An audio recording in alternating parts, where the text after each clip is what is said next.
Hello students, how are you? I hope all of you are well, all of you are fine at your home. Is it? Okay. So today we will start the advanced GIMP tools. We will continue that chapter. Last day I have told you about the layers, then paths, channels, no? So today we will start undo history dialogues. Okay? So let's start undo history dialogue. That means what?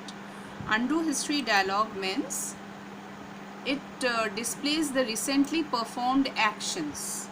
If you want to go back to the previous action, select the previous action. Okay, so for that select the undo history dialogue. You can either undo or redo. Redo means what?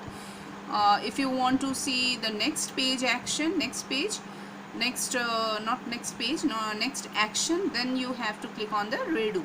So undo is for previous and redo is for next action. Now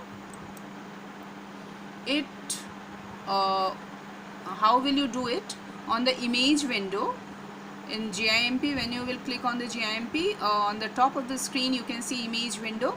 There you have to click on the Windows menu. Okay, here you can see. So Windows menu, when you will click on the Windows menu, this menu will appear. You can see the picture like recently closed docs, dockable dialog, toolbox, tool option, brushes, undo, layers. Okay, so this one you can see. Next is when you will click on Windows from this Windows menu, you have to click on the dockable dialogs. Okay, so when you will click on the dockable dialog, this list will appear. You can see the list. So these options, there are different options are there. You can see tool option, device status, then layers, channels, paths, whatever you want. You can see here undo history. All these options are here. You have to select on this undo history. Okay, so when you will click on this undo history, then undo history dialog, from here you can do the last previous actions. Okay, next one is brushes dialog. Okay, layer, channel and paths we have done. Now brushes dialog. Brush means what? It displays the size and type of brushes used to draw object. Here you can see there are different types of brushes are there. Okay, different types, different sizes are there. So which one you want, you just select on that. Next is on the image. For that, how will you select the brush dialog? For that you have to click on again image window and then Windows menu. Here you can see the Windows menu. When you will click on the Windows menu, then the list of options will appear. From there you have to click on the, here you can see, here you have to click on the dockable dialogs. Okay, so when you will click on dockable dialog, the list of options, previous one we have seen, list of options will appear, dockable dialog options. From here you have to click on the brushes. Okay, you can see here brushes. Okay, so you have to click on the brushes. Next is docking. Docking means what? Different dialog box can be grouped together using docks. Usually this definition is asked in your exam, that is what is docking. So when the dialog boxes are, different type of dialog boxes are grouped together, then using docks, then that is called docking. Okay, so you just need to use the docking drag handles to drag and group the dockable dialogs. Okay,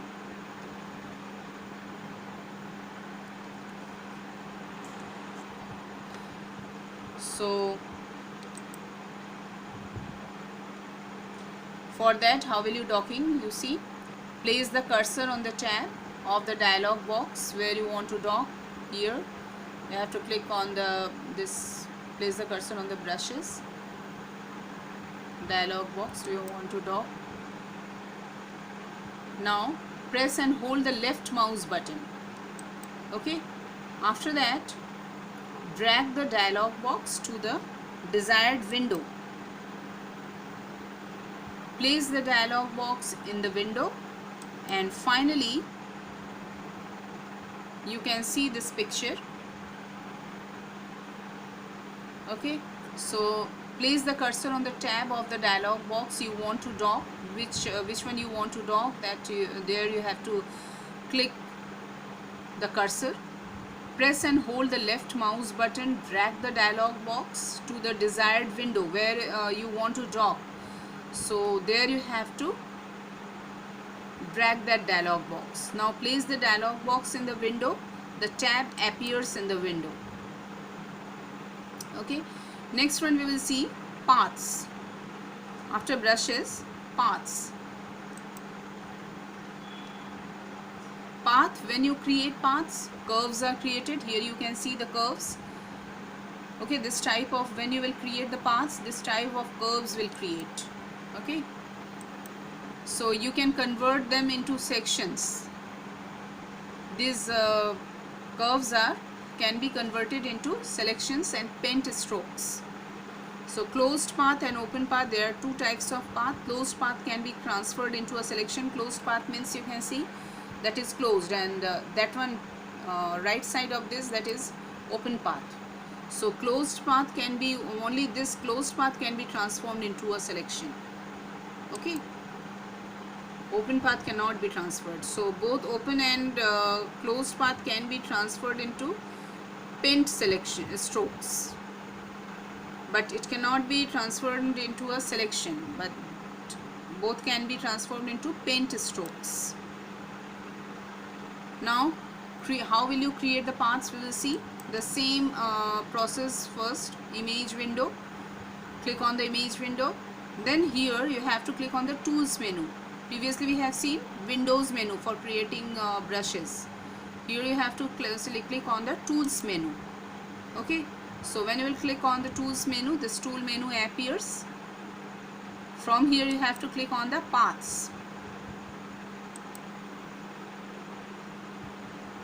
So the mouse, when you will click on the paths, the mouse pointer changes to this shape. Okay, this shape, the mouse pointer will change.